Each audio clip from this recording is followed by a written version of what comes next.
C'est le podcast College Football de The Free Agent.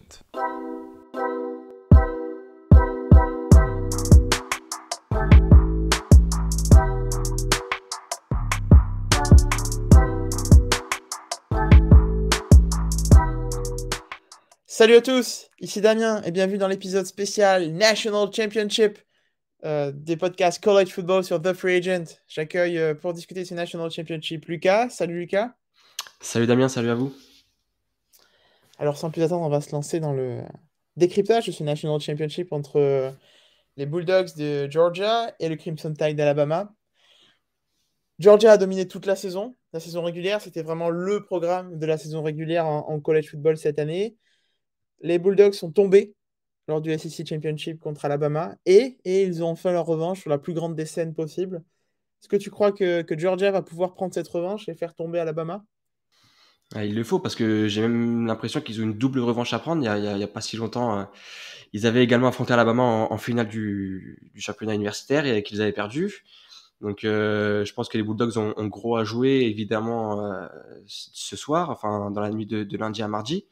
Parce que voilà, c'est le match d'une saison, c'est le match à absolument gagner. Et c'est le match où on pourrait avoir énormément de regrets parce que quand on voit le début de saison de Georgia, on pourrait se dire que même perdre en finale du National Championship pourrait être une désillusion. Donc ça montre aussi la superbe saison qu'ils ont réalisée. Donc hâte de voir comment ils vont réagir. Ouais, c'est clair. C'est vrai que ça sera peut-être pas forcément. On sait pas. C'est difficile de savoir comment ils vont réagir. J'ai envie de dire que c'est pas évident. J'ai l'impression qu'Alabama a vraiment repris l'avantage psychologique avec cette victoire. Et d'ailleurs, on le voit dans le jeu d'Alabama qui s'est un petit peu transcendé à tous les niveaux depuis.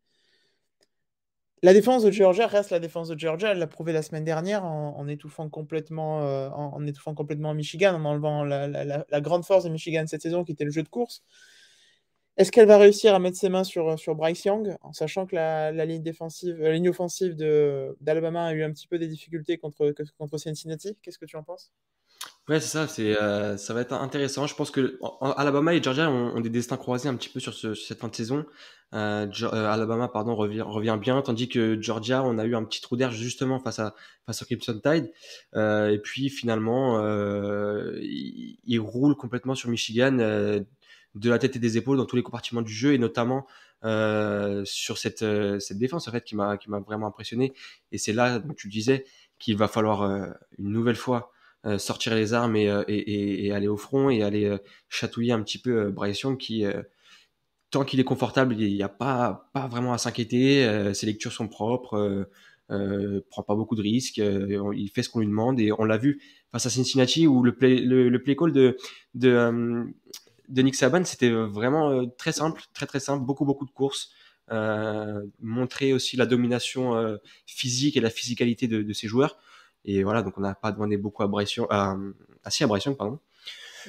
Je pense que ça peut être un petit peu différent parce que je vois pas Georgia se faire rouler dessus comme Cincinnati s'est fait rouler dessus.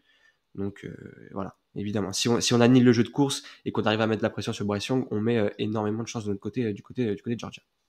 Ouais, c'est clair. Mais est-ce que ça sera possible d'annuler ce jeu de course d'Alabama, qui a quand même été une force toute la saison, avec leur super running back, Brian Robinson Jr., qui a vraiment été très très bon, et qui a encore été très bon contre Cincinnati. C'est vraiment lui qui a porté le match. Et je pense, je sais pas ce que tu en penses, je vais te laisser la parole, c'est une des clés du match, parce que c'est lui qui doit aller fatiguer cette défense de Georgia.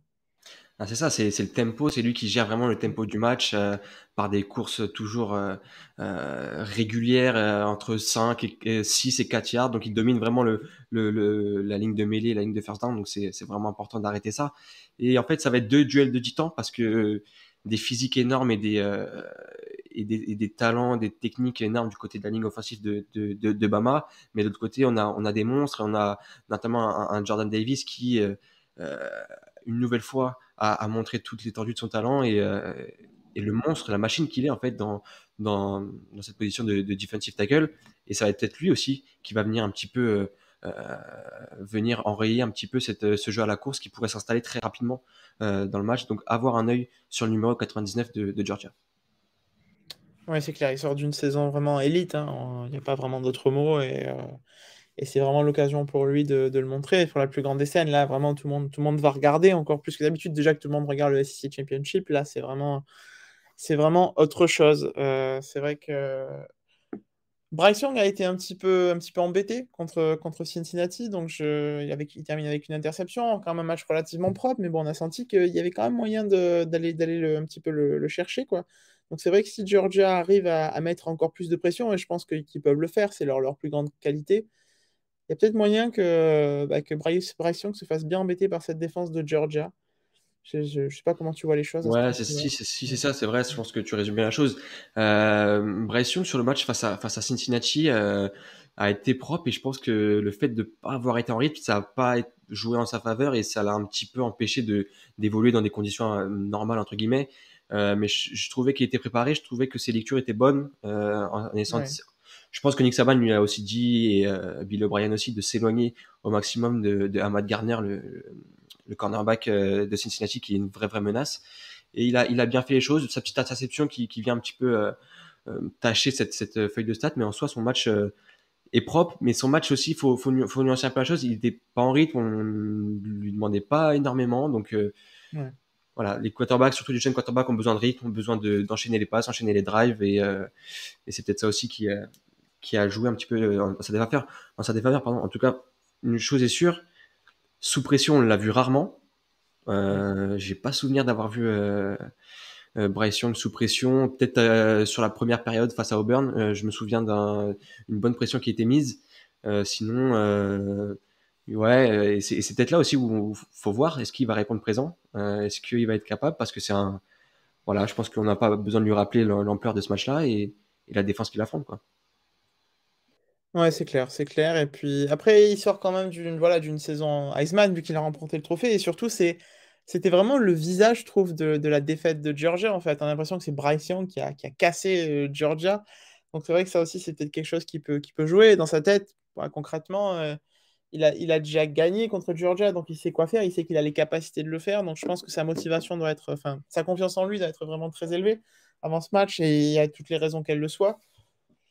Je vois pas comment il pourrait être trop confiant parce que voilà, il a déjà joué dans cette défense de Georgia, il connaît sa capacité, il s'est sorti quand même de la défense de Cincinnati qui était quand même, pareil, une des meilleures défenses du pays. Donc c'est vrai que ça, l'avantage psychologique de Bryce Young qui sort d'une saison élite et plus même Heisman et qui en plus est celui qui a brisé Georgia, je pense que c'est quelque chose qui va pouvoir jouer en sa faveur. Ouais, ouais, c'est vrai. Et surtout que la pression n'est pas sur lui parce que lui, il a montré à cette défense de Georgia qui connaissait ses failles, qui connaissait comment l'attaquer, qui connaissait comment la faire rompre et il l'a montré et ils les ont balayés d'un coup de revers, de la main, quoi.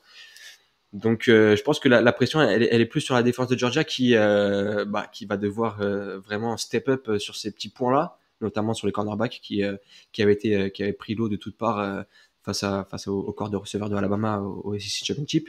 Je pense que la pression, elle va être là-dessus. Ouais, c'est clair. On va passer de l'autre côté de l'homologue, je dirais, de Bryce Young, de l'autre côté, Stetson Bennett, qui avait lancé 3 interceptions contre Alabama, qui avait littéralement implosé pendant ce match. Il s'est rattrapé contre Michigan avec un match très très propre, 2 interceptions, pardon, avec un match très très propre contre Michigan. Il y a eu des hauts et des bas dans la saison de Bennett, mais c'est vrai qu'on sent quand même une petite amélioration et ces derniers temps, on sent quand même de la solidité. Il faudra pas lancer d'interception pendant ce match-là, ou en tout cas une grand maximum, parce que sinon ça va vite redevenir un calvaire.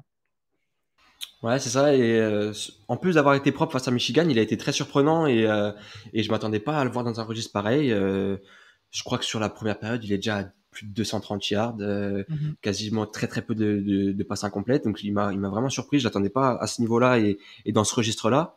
Est-ce qu'il peut réitérer l'exploit? On sait que face à Alabama, il a un petit peu de mal. Cette défense qui peut-être même plus impressionné, qui m'a peut-être même plus impressionné que celle de Georgia, avec des joueurs, pas beaucoup de gros noms comparé aux années précédentes. C'est ce que je me faisais la réflexion. Je me faisais la réflexion pendant ce match-là. Pas énormément de gros noms, mais une homogénéité sur toute la défense de Alabama qui est vraiment effrayant. Ouais, c'est clair. Je lisais un petit peu partout en préparant le match, et c'est peut-être vrai beaucoup de médias américains parlent de la plus faible équipe d'Alabama de ces dernières années. Et je me demande si c'est vrai, tu vois, parce que j'ai pas l'impression que cette équipe soit si faible que ça. Évidemment, elle est un petit peu moins dominante que les années précédentes, mais depuis ce match contre Georgia, même s'il n'y a pas d'énormes, voilà, il y a plus ces gros noms, comme tu dis, mais quand même, il y a vraiment, comme tu dis, une homogénéité et puis une force, une confiance, je trouve, depuis qu'ils se sont retrouvés pendant ce match contre Georgia, qui est terrifiant. Et c'est peut-être l'équipe où il y a peut-être le moins de gros noms, on va dire, d'Alabama ces dernières années, mais c'est une équipe, par contre, qui est sérieusement montée en puissance et qui est devenue ouais, peut-être une équipe dont on parlera pendant longtemps, parce que c'est l'équipe de la transition.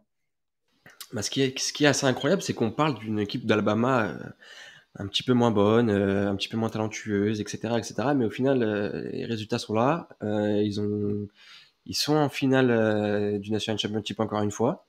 Et c'est là que c'est impressionnant et qu'on voit le travail de Nick Saban et de ce programme d'Alabama.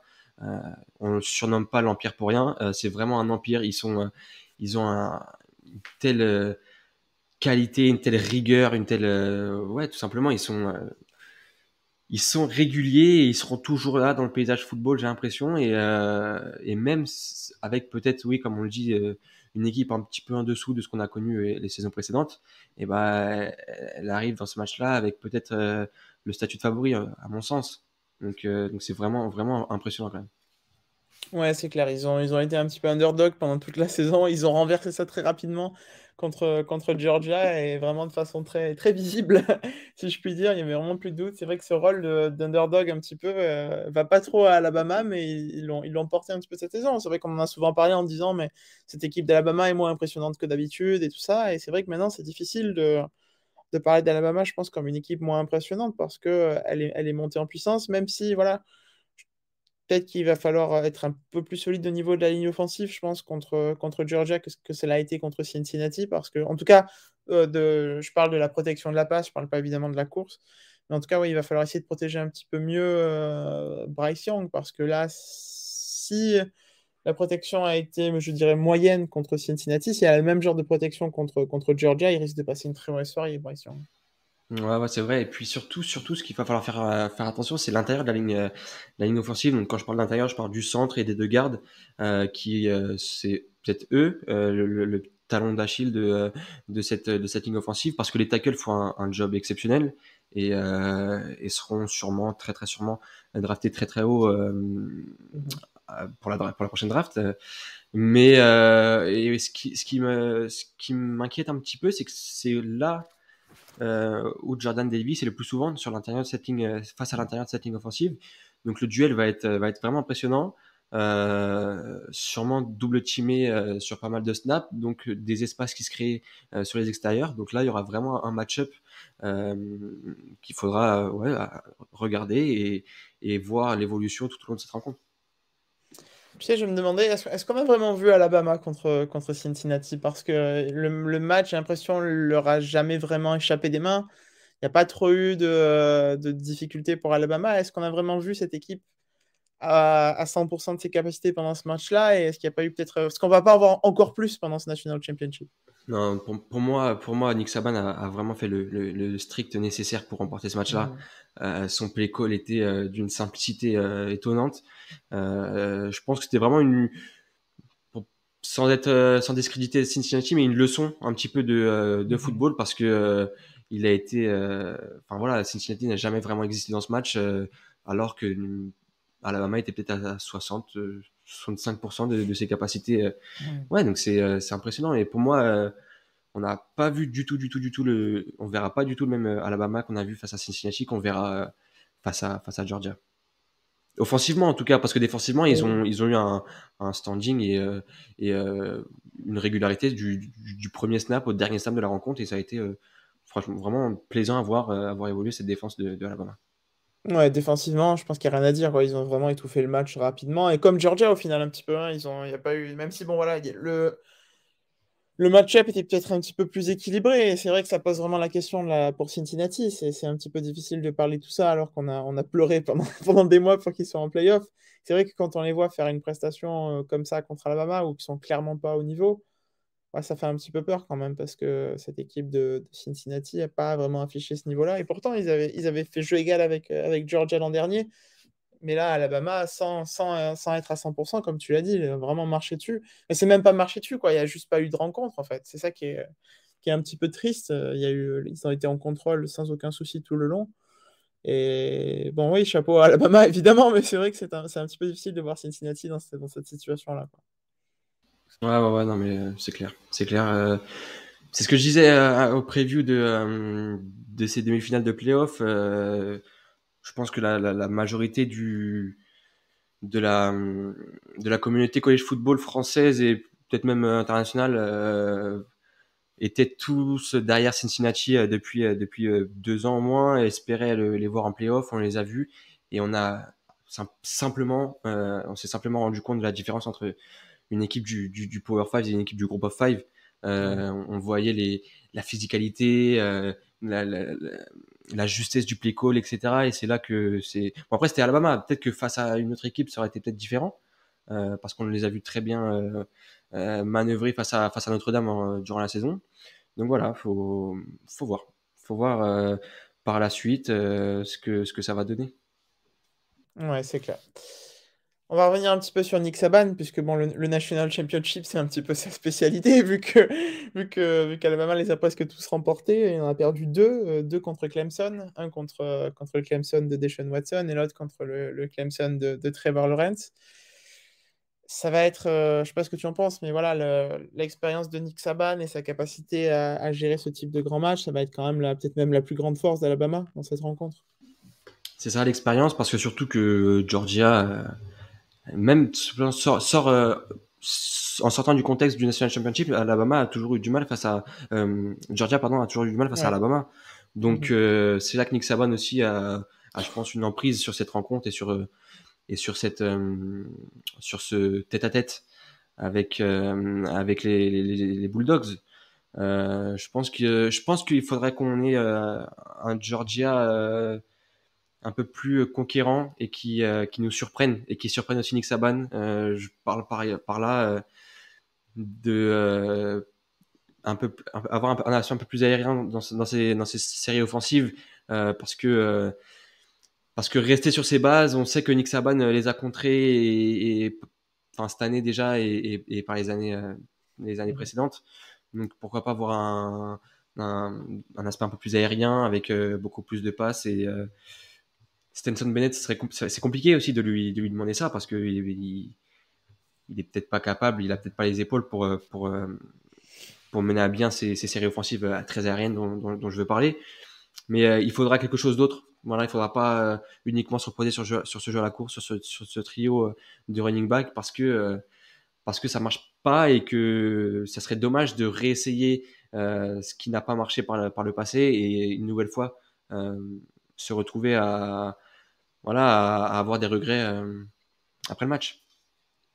Ouais, c'est clair. C'est clair que là, il faudra un grand, grand match de Bennett. C'est vrai que, en plus, il n'était pas vraiment destiné à se retrouver dans cette position-là en début de saison, vu que voilà, c'était JT Daniels le starter et qu'après sa blessure, il n'a plus jamais réussi. Enfin, il n'a pas pu revenir, quoi, du coup. Mais ouais, c'est vrai que Bennett a coûté cher à Georgia contre Alabama pour le SEC Championship. Et probablement, sa capacité à porter le playbook offensif va quand même être déterminante parce que voilà, s'il n'est pas à la hauteur, ils vont le payer très cher et il n'y aura pas de match en fait. Et c'est ça qui me gêne un petit peu et qui m'inquiète aussi un petit peu pour cette équipe de Georgia, puisque bon, la défense va performer, il n'y a pas de doute. Le jeu à la course va performer, je ne m'inquiète pas non plus. Mais voilà, est-ce qu'une fois qu'il aura la balle dans les mains, Stetson Bennett, il va réussir à performer? Là, c'est une autre histoire. Ouais, ouais, ouais. Et pourquoi pas rentrer JT Daniels sur certaines Mhm. séries, certaines situations, ça peut être Ouais, une solution qui sera forcément, et on se doutera bien que ça sera un petit peu lu et téléphoné de voir Stetson Bennett, mais en préparant bien ça et en l'intégrant petit à petit sur certaines séries décisives, où il y a vraiment besoin d'aller chercher de gros jeux à la passe, pourquoi pas faire appel à lui, hein. Ça peut être aussi quelque chose d'envisageable. Après, je sais pas ce que tu en penses. J'aime ouais, pas trop, j'aime pas trop ce ces attaques en football qui ont deux quarterbacks qu'on ne sait pas trop sur qui donner le ballon, tout simplement, sur qui placer nos espoirs. Je trouve que il y a un dicton qui dit que quand on a deux quarterbacks, finalement, on en a pas, tout simplement. Donc Ouais, c'est clair. voilà, je sais pas, je voudrais avoir ton avis là-dessus. Est-ce que tu penses que JT Daniels pourrait avoir un rôle alors qu'on ne l'attend absolument pas ce soir? Ouais, bah écoute, c'est une très bonne idée, hein. Va falloir la téléphoner à Georgia parce que, à moins qu'ils y aient pensé, mais c'est une très bonne idée parce que voilà, JT Daniels a plein de qualités et ils en auront besoin. Puis c'est peut-être, comme tu dis, un facteur qui pourrait être un petit peu surprenant, qui pourrait faire un petit peu sortir Alabama de ses clous et ça pourrait donner quelque chose d'intéressant. Je pense un petit peu à ce qu'a fait Michigan cette saison avec l'utilisation de J.J. McCarthy qui faisait rentrer souvent pour des gros jeux, des choses comme ça, comme tu as dit, et ça peut être intéressant d'utiliser JT Daniels comme ils ont utilisé J.J. McCarthy, en tout cas à Michigan. Je pense que ça peut avoir un impact dans ce match. De toute façon, il faudra ou une prestation élite de Bennett, ou alors vraiment beaucoup d'originalité de la part de Georgia, comme tu l'as très justement souligné, pour s'en sortir face à cette équipe d'Alabama qui commence à plus trop avoir de faille quoi, à ce niveau-là.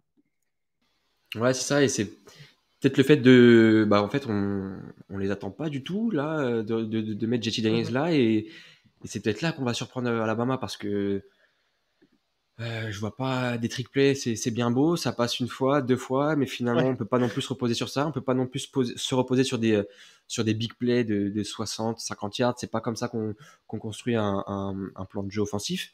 Donc à voir, faut surveiller, faudra surveiller si JT Daniels met le casque et rentre sur le terrain bah, ce soir. Ouais, c'est clair. Bon, bah, vous aurez l'œil et vous penserez à nous, vous penserez à Lucas qui a eu cette proposition excellente, si jamais ça arrive. Un autre sujet clé du match, je pense, c'est le duel entre Nick Saban et Kirby Smart, le coach de Georgia. C'est donc l'élève contre le maître, vu que Kirby Smart a été 8 ans chez le Tide.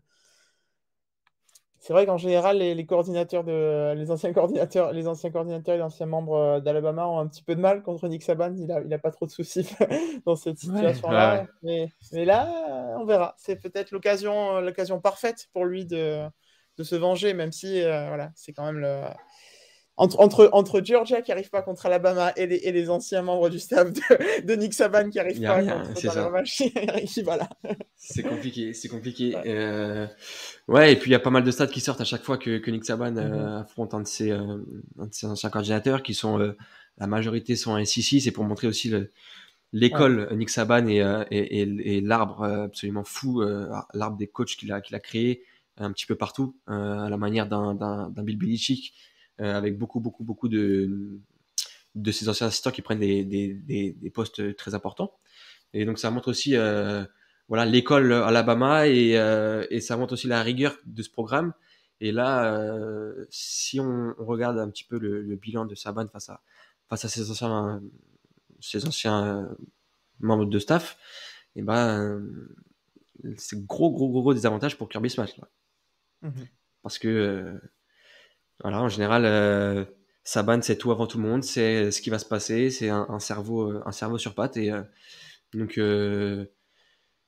c'est là encore une fois où ça se rejoint et on se rejoindra peut-être sur ce point-là, c'est qu'il va falloir montrer autre chose parce que Ouais. Georgia est beaucoup trop prévisible et à l'image du match contre Michigan, pour moi, voilà, un aspect aérien qui est apparu et qui a fait beaucoup de mal à Michigan qui s'attendait pas non plus à voir cette équipe de Georgia proposer ce style d'attaque. Et il faut absolument se renouveler et ne pas s'entêter avec ce jeu à la course si on voit que ça passe pas dès les deux, trois premières séries offensives, parce que l'Alabama ne va pas attendre Georgia. S'il s'envole le premier quart du match, ça risque d'être compliqué pour suivre après. Ouais, c'est clair, c'est clair. C'est clair. Et il va falloir même faire attention si Georgia mène dans le match, puisqu'ils ont eu tendance aussi à se faire remonter contre Alabama aux derniers affrontements. Donc, pas de repos, je dirais. Il va vraiment pas falloir penser que c'est gagné à n'importe quel moment du match, même si je pense pas qu'ils y croient, parce qu'on sait très bien comment c'est de jouer contre Alabama, c'est jamais terminé. Mais voilà, c'est vrai que, comme tu l'as dit, si jamais Alabama commence à prendre l'avantage, c'est terminé. Mais si Georgia prend l'avantage, bah, c'est pas terminé pour eux. C'est qu'Alabama peut encore revenir et il faut faire très, très, très, très attention. Ouais, c'est clair. C'est clair, surtout que le problème, c'est que Georgia, si il mène au score et que le jeu à la course ne déroule pas parce qu'on va les attendre là-dessus dans ces moments du match. Quand on a l'avantage, en général, ce qu'on fait, c'est qu'on court avec le ballon pour fatiguer les défenses, pour mettre du rythme et pour écouler le chrono. Surtout, si on les attend là et qu'ils n'arrivent pas à performer, encore une fois, c'est un cercle vicieux. On va se retrouver avec Stenson Bennett dans des situations un peu chaudes. Et moi, je parierais pas sur Stenson Bennett pour nous sortir des situations compliquées. Non, c'est clair. En plus, le pass rush d'Alabama quand même a été relativement solide cette saison et a quand même des capacités à vraiment mettre la pression sur le quarterback adverse. Donc c'est vrai que ça va jouer aussi. Voilà, Alabama va mettre une pression terrible sur Bennett. Ils veulent le pousser à la faute. Ils savent très bien que c'est la clé du match, quoi. Il n'y a aucun doute là-dessus, hein. Ils ont un bon pourcentage de blitz. Ils ont une capacité vraiment à pousser à la faute, qu'ils savent faire parfaitement. C'est un rôle qui leur va très bien en plus. Donc c'est vrai que va falloir faire très, très, très attention à ce niveau-là. Je le redis, je l'ai dit plusieurs fois, mais je le dis encore, c'est ce qui m'inquiète le plus, quoi. C'est ça, et quand je vois le niveau affiché par Will Anderson durant la demi-finale, je me dis que s'il continue sur ce standing et cette qualité qu'il propose, et ça risque d'être compliqué parce qu'il est absolument inarrêtable, et c'est sûrement le défenseur d'Alabama qui me plaît le plus et qui vraiment me fascine, et que je très très content de le voir évoluer à chaque match. Donc ouais, ça risque d'être compliqué. Le pass rush d'Alabama sait et connaît ce genre de situation. À la ligne offensive de Georgia, qui a fait un très très bon taf durant toute la saison depuis la première journée face à Clemson, ça va être à eux d'aider leurs coéquipiers et de tout simplement j'ai envie de dire mettre le couvercle si jamais le feu venait à s'allumer. Ouais. Puis ils ont bien quand même réussi à contenir Michigan avec quand même probablement un des meilleurs C'est pass clair, rush. ouais. Ouais, peut-être même le meilleur pass rush de la NFL, même si voilà, Will Anderson, c'est vrai que c'était quelque chose. Mais ouais, donc c'est là que je disais que c'est que les deux tackles ont fait un match vraiment extraordinaire et qui seront sûrement draftés très haut. Aidan Hutchinson a été fantomatique. Enfin, fantomatique, je suis un peu sévère parce que voilà, je trouve que malgré le fait qu'il soit un petit peu lockdown par son vis-à-vis direct, il essayait de mettre de l'énergie, il essayait de gratter des plaquages et de remotiver ses troupes sur chaque série défensive. De l'autre côté, c'est David Ojabo qui a peut-être aussi lui perdu quelques places à la draft. Un match vraiment compliqué, une fiche tout simplement vierge, donc aucune pression du quarterback, aucun sac, aucun plaquage pour perte, rien du tout. Fantomatique, lui, je pense que le mot est approprié. Et, et c'est dommage parce que peut-être qu'il perd quelques places à la draft aussi. Donc voilà, on va pas s'attarder sur les deux joueurs de Michigan. Donc on va plus voilà, souligner le très très bon match des deux tackles d'Alabama. Ouais, non, c'est clair, parce que c'est vraiment deux joueurs qui ont été vraiment une force un petit peu terrifiante cette saison. Et donc c'est vrai que les réussir comme ça à faire tomber, aller complètement les contrôler, c'est vrai que c'était vraiment impressionnant.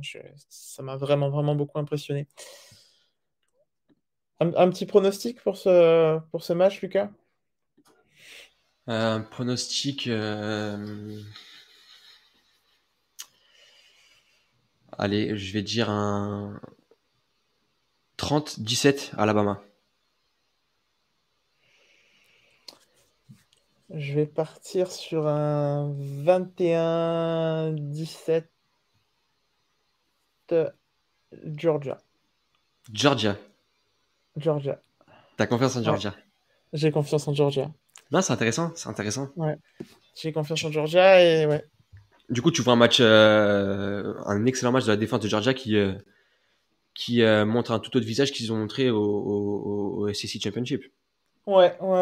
Je comprends cette histoire de voilà, Alabama est rentré dans leur tête et moi-même je l'ai dit, je l'ai même écrit, mais j'ai l'impression quand même que Georgia. Ce match contre Michigan, tu vois, je l'attendais énormément parce que je me suis dit comment va réagir Georgia. Parce que cette équipe de Michigan, pour moi, et je ne sais pas si j'en avais parlé dans un podcast, mais je les voyais vraiment comme un favori avec Alabama, et même encore plus qu'Alabama au moment des demi-finales, parce que je les trouvais vraiment complets. Je ne voyais pas de soucis dans leur jeu, je ne voyais pas où est-ce qu'ils pouvaient aller. En tout cas, avec ce qu'ils avaient montré toute la saison, je ne voyais pas où est-ce qu'ils pouvaient aller se faire déranger. Et quand j'ai vu le match de la défense de Georgia contre Michigan et de la ligne offensive de Georgia, comme tu l'as souligné, j'étais vraiment très impressionné et je me suis dit, en fait, on va peut-être enterrer un petit peu trop vite cette équipe de Georgia. Ouais, non, mais je comprends. Et c'est vrai que avant les demi-finales, on avait beaucoup d'espoir, nous deux, en Michigan, et on trouvait cette équipe, Ouais. comme tu l'as dit, très complète et tout à fait capable de surmonter cette étape Georgia. Ouais, et après, oui, il peut y avoir aussi, comment dire, voilà, on a vu ce qui marchait pas et on sait comment corriger, parce que voilà, on a vu comment Alabama nous attaquait, comment corriger ses erreurs, voilà, on va les attendre aussi, et voilà, ils sont tout simplement en pleine confiance après ce match exceptionnel face à Michigan. Donc ouais, c'est tout à fait cohérent, les arguments que tu avances, et c'est vrai que Georgia a toutes ses chances, ouais, toutes ses chances. Moi, je pense que c'est possible, hein. Ça va pas être facile. C'est un pronostic audacieux. Non, ouais, Mais bon, ouais. Mais si après, vous avez suivi. Ouais, pardon. John Mechie ne sera pas là, et c'est Oui. un receveur qui a eu beaucoup d'impact sur cette attaque. Il me semble qu'il est canadien, si je dis pas de bêtises, il faudrait que j'aille vérifier ça après. Mais il a eu un énorme impact, et du coup, peut-être que là, avec une arme en moins, une menace en moins, ça va être peut-être une tâche un peu plus simple pour Oui. Georgia. Il est né à Taïwan. C'est ça. Ouais. Et ouais, non, c'est clair qu'on n'en a pas trop parlé de l'absence de John Mechie, mais c'est quand même ça a été une énorme force pour Alabama cette saison.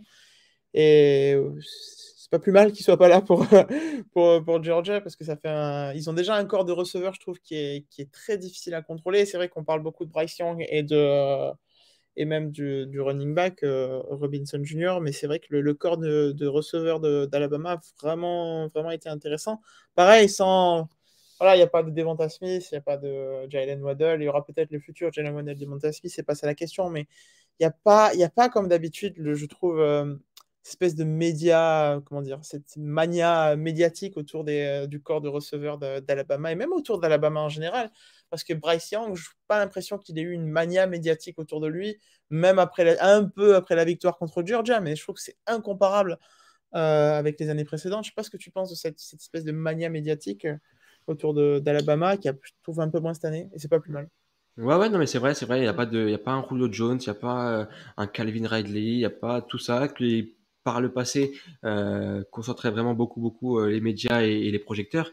Là, comme on l'a dit un petit peu au début, c'est une équipe où il n'y a pas vraiment de gros noms qui ressort, mais il y a une homogénéité qui fait vraiment la force de cette équipe. Euh, je trouve que, par exemple, Will Anderson Jr., qui avait beaucoup d'arguments en sa faveur pour le titre de meilleur joueur défensif du pays, et ben, il n'y a pas eu autant de vagues que ça après la nomination de Aidan Hutchinson. Si, c'est Aidan Hutchinson, non? Oui. Oui, que je dise pas de bêtises. Il n'y a pas eu tant de vagues que ça, alors que par le passé, voilà, une décision un petit peu compliquée aurait fait un peu plus de vagues. Donc, très peu de chouchous des médias, on va dire, très peu de joueurs mis en avant, et c'est peut-être pas plus mal aussi, comme tu le dis. Ouais, c'est clair. C'est clair. On va, avant un petit peu de conclure tout ça, on va jeter un petit coup d'œil comme d'habitude. Je t'ai piqué ton spot. On va regarder un coup d'œil au prédicteur d'ESPN pour ce match, qui donne 58,4% de chances de gagner pour Georgia et 41,6% pour Alabama. Un petit Waouh. peu surpris par ce. Ouais, hein, c'est Ouais, quand même. ouais. J'avais pas regardé avant que tu me la dises, et je suis vraiment surpris. Ouais. C'est marrant. C'est marrant. Bah, mine de rien, en fait, peut-être que tu auras raison, et peut-être que Georgia va réussir à renverser l'Empire. On verra. Je sais pas En si tout c'est un cas, vrai pronostic ou c'est du wishful thinking. Je n'arrive pas à savoir en à tout ce cas, niveau-là. battre Alabama au National Championship, ce serait magnifique quand même. Ouais, Ça c'est clair. serait exceptionnel. Mhm. Ouais. Et c'est vrai que voilà, Alabama gère de façon assez impressionnante National Championship. Je pense, évidemment, voilà, si vous avez suivi les podcasts, vous savez que j'aime bien Ohio State. Je me rappelle de celui de l'an dernier où Alabama a été juste rouleau compresseur contre Ohio State. La défense c'était embarrassant de voir la défense d'Ohio State contre Alabama. Donc c'est vrai que voilà, ils ont cette capacité-là à détruire leurs adversaires qui est assez terrifiante. Donc c'est vrai qu'il va falloir se méfier encore. Faut pas les jeter sous le bus, loin de là. C'est ça, c'est ça. On a bien montré qu'il fallait pas le faire. Euh, avant de conclure, je vais vous rappeler que le match sera à suivre sur l'ESPN Player et que on a la chance, le grand plaisir, l'honneur d'avoir un partenariat sur The Free Agent avec le média ESPN, avec le géant ESPN cette saison. Et il n'est pas encore trop tard, on vous l'a dit toute la saison, mais là, si vous ne l'avez pas encore fait, il est encore temps de vous abonner à l'ESPN Player, puisque vous avez 40% de réduction en vous abonnant à l'ESPN Player avec le lien qu'on va vous mettre dans la description du podcast. 40% de réduction pour vous abonner à l'ESPN Player pour suivre ce National Championship sur l'ESPN Player et bien d'autres choses, puisque bon là, la saison de college football est terminée. Mais voilà, il y a la saison de college basketball qui est en train de se jouer. Et puis, il y a le meilleur moment de la saison de college basketball va pas tarder à commencer. Donc, il faudra absolument pas rater ça. C'est ça qui est beau avec les sports universitaires, c'est que tout s'enchaîne, les sports américains en général, Ouais. tout s'enchaîne. Il y a une saison pour chaque sport et on peut être tout oui et d'esprit reposé en regardant chaque sport tranquillement. Ouais, c'est ça. Bon, voilà, on fait le podcast college football. C'est évident que le college football, voilà, c'est important pour nous, c'est le numéro un. Et c'est vrai que voilà, chaque année, je m'intéresse pas, mais je m'occupe pas trop du college basketball avant la fin de la saison de college football.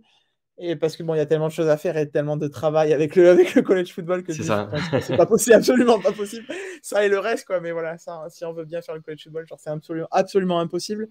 Et après, quoi, dès que c'est fini, je me mets à 100% dans le college basketball et j'ai hâte de vous en parler sur The Free Agent. Mais avant ça, avec Lucas, on est très très fiers de vous parler de la suite, puisqu'on va pas vous abandonner comme ça. On va pas vous laisser alors que c'est le National Championship et puis au revoir sur The Free Agent, puisque j'ai envie de vous dire parce que le meilleur arrive, puisque on va vous proposer une nouvelle série sur The Free Agent, sur la brillante idée de Lucas. On va vous proposer de discuter avec des comptes français qui gèrent des communautés de sport universitaire, des programmes universitaires, de leur saison, un petit peu faire un débriefing, de parler d'une manière générale, et puis voilà, une discussion sur un programme, sur l'année, sur son histoire, avec un spécialiste, un directeur, un membre d'un compte universitaire. Lucas, peut-être je te laisse dire un mot sur ça. Ouais, c'est ça. On est content vraiment de vous proposer ça voilà, ça arrivera bientôt. On en a parlé un petit peu toutes les semaines durant cette saison. Les comptes français, notamment sur Twitter où on est très présent, font un boulot monstre de relayer l'information, de nous proposer des live tweets, etc., des discussions, des débats et toutes sortes de choses. Donc des boulots vraiment monstres et on voulait les avoir parmi nous, histoire de discuter un petit peu avec quelqu'un qui a un avis un peu plus expert, qui a pu suivre toutes les rencontres assidûment de son programme favori. Voilà, avoir une discussion posée, comme tu l'as dit, sur l'histoire un petit peu, sur les traditions, peut-être vous intéresser, ça vous fera vous intéresser un peu plus à ces programmes, pourquoi pas, mais aussi avoir une petite rétrospective de la saison 2021 et rapidement avoir un petit coup d'œil sur la saison qui arrive, parce que finalement tout s'enchaîne très vite dans le collège football. Donc voilà, très content de vous proposer ça. Ça arrivera bientôt, sous 2-3 semaines maximum. Les premiers épisodes sortiront et on est très très content. Ouais, c'est clair. C'est clair, c'est clair. Vraiment, vraiment hâte de vous présenter tout ça et de discuter avec ces gens-là qui font un travail, comme tu as dit, magnifique, qui reste avec des live tweets. Je veux dire, faire un live tweet pour un match de la côte ouest, que ce soit Oregon, USC, peu importe, c'est du sport. Hein. C'est de 3 heures jusqu'à C'est ça. 5-6 heures du matin. C'est vraiment admirable. Et puis voilà, c'est vrai que c'est des gens qui connaissent parfaitement la culture d'un programme. On parle tout le temps de culture. Qu'est-ce que c'est la culture d'un programme? Mais c'est très important, c'est le plus important en fait, la culture d'un programme universitaire. Donc on aura l'occasion de parler de tout ça. C'est ça. Et c'est eux vraiment les vecteurs du collège football en France. Pour moi, voilà, quelqu'un qui s'intéresse à une équipe devrait aller discuter avec d'autres membres de son équipe pour en connaître un peu plus. Voilà, parce que c'est des gens qui sont peut-être là depuis un peu plus longtemps, qui en connaissent un peu plus, qui ont peut-être voyagé sur le campus, qui suivent cette équipe depuis plus longtemps. Et voilà, forcément, on apprend beaucoup. Je sais que pour ma part, le compte Oregon Ducks France m'a pas mal aidé sur beaucoup de choses. On a beaucoup discuté de cette intersaison un petit peu mouvementée. Voilà, on va pas vous spoiler, il y a un épisode qui arrive là-dessus. Donc C'est voilà. notre chouchou, sans vouloir oublier les autres, mais bon, voilà. Il y a quelque chose qui nous lie à nous trois, c'est Justin Herbert, donc forcément. Voilà, exactement. On est les 3 membres du club/secte de Justin Herbert. C'est ça. C'est très fort, hein. Ça sera lié pour toujours, hein. On n'a pas de tatouage, mais il y a un tatouage invisible avec le numéro 10 de Justin Herbert. Pour toujours.